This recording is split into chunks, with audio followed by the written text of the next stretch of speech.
In this specific video, you're going to learn how to secure your WordPress site.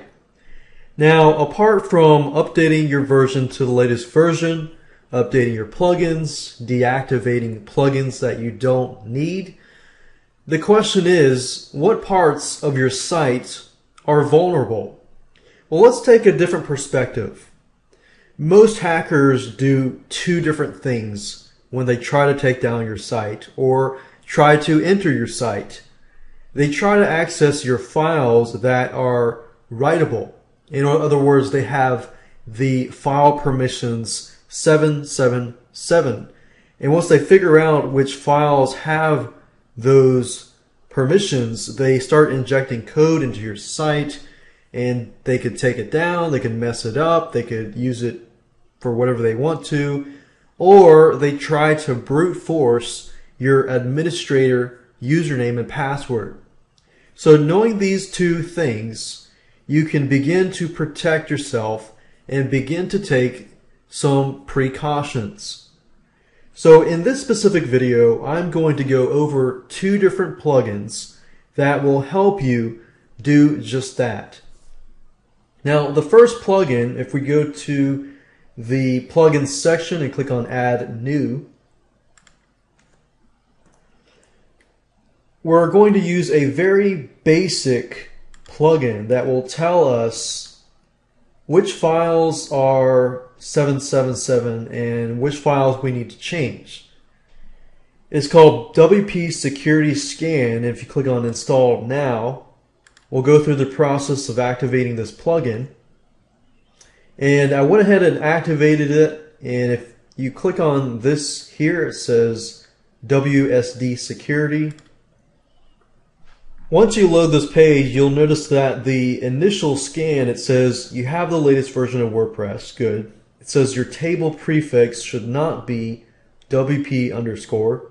Click here to change it. And what I like most about this plugin is it tells you step by step what you need to do. So in order to rename the database, it says back up your database. And if you scroll down to the bottom here, it says, before running the script, back up your database. Make sure this file is writable, and yes. And we can change the current prefix to something else. And then you just start renaming. And once you go back, it'll tell you that it's changed. And under here it says your WordPress version is successfully hidden. WordPress database errors turned off, WordPress ID meta tag removed, and htaccess file found in the wp-admin. You definitely want to have a .htaccess file, so that helps to add a layer of protection. Now I'm going to go back under here and click on Scanner, and what this does is it pinpoints important directories that need to be changed in terms of permissions.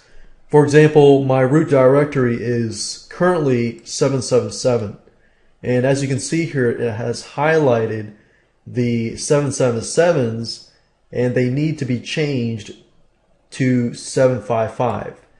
So it tells you what it is currently and what it needs to be changed to. So all you need to do is log into the FileZilla FTP program, and all you need to do is locate these areas and change them back to 755. So in this example, the root directory funny teas, I need to change this to 755. Click OK, and then it says the themes folder and the plugins folder need to be changed. So if I go under WP-content, click on plugins and themes, right click and click on file permissions and change these two. And if I go back to the scanner and I refresh the page, I can see that everything is corrected. So I've taken the step to protect my site in terms of permissions. Now you can be rest assured that all of the files that were previously writable are no longer writable. The second plugin that we need to install is going to help with, covering up people who are trying to brute force your username and password for the admin.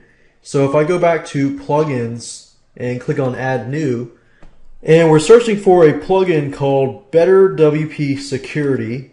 So enter that in there and click on search plugins, and it's the one at the top here. Click on install now. Okay, and we're going to go ahead and activate this specific plugin.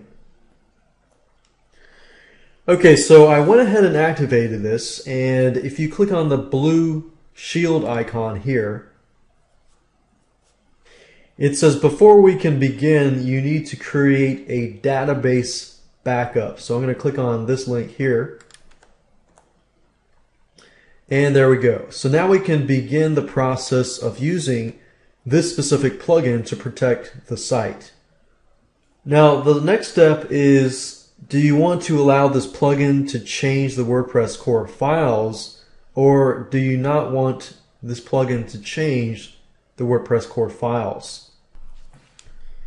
In other words, if you are an advanced user, you can click on do not allow this plugin. However, if you are not an advanced user and you want to keep things simple, simply click on allow this plugin to change WordPress core files.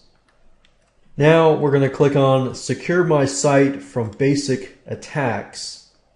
And what I like most about this plugin is it tells you what you need to do. So it gives you a step-by-step process, step 1 to 19. And everything that is green you can ignore. You're good to go. Everything that is in orange means that it's partially secured. Items that are in red are not secured. And items in blue are not secured. However, if you were to change them, they can affect your other plugins and so forth. So the first thing it says, you are enforcing strong passwords, but not for all users. Click here to fix. So if I click on that link here, basically what it's telling you is that your administrator password is not strong at all, and you need to go ahead and change that. It says here your WordPress header is still revealing some information to users. If I click this link, it'll tell me exactly what that is. And what this tells you, for example, this case here, it says that I should check this box. It says removes RSD header, and if you don't integrate your blog with external services such as Flickr, then this is pretty much useless to you. So since it's useless to me, I might as well check that box. And I'm going to go back over here. It says non-administrators cannot see available updates. Okay, since it's green, I'm okay. It says the admin user still exists. In fact, what people do is they know that you call the user admin, so it's easier to brute force hack your password, username and password. So they want to make sure that you change the username from admin to something else.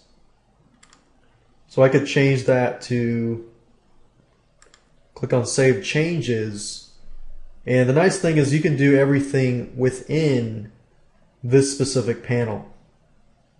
So if I go here and refresh it, I can see that the admin user has been removed.